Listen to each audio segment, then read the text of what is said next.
So, ayan. Hello guys. So, ito po. Nandito po tayo sa one of our room na nag-request yung guest that they need a decoration for their anniversary.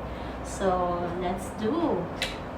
Okay? So, ito po yung ginagawa namin. Pero yung decoration na to guys is package A. So, I will do it simple only. Simple but romantic. At hindi lang yan, at meron din akong kasama dito na isa rin na tumutulong. Yung talagang team ng housekeeping, tumutulong sa paggawa ng decoration. Anniversary. So, I use sport towel. And we have different color also.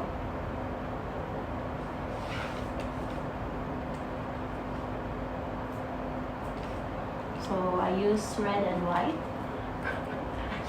I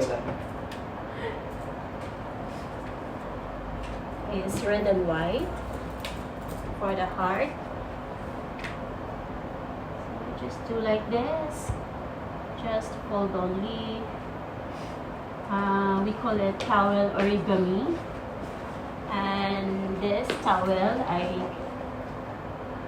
I create a love swan. Okay, so here.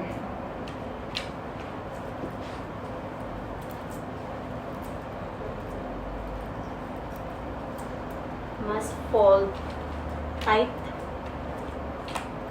Then easy to have a love swan. Okay, so another one like this.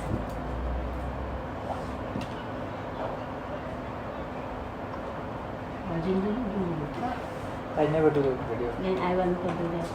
So here's the other teams. Okay, you prepare the balloons and the banners of anniversary. So yun guys, talagang nagtutulungan kami dito para gumawa. Kasi syempre wala na ring time at yung guest namin ay mag-check-in na. So natapos na namin yung mga rooms. So ito na lang yung ginagawa namin. Okay. Mati yan. Personal yun. Gimana? Ang sarap. Personal yun.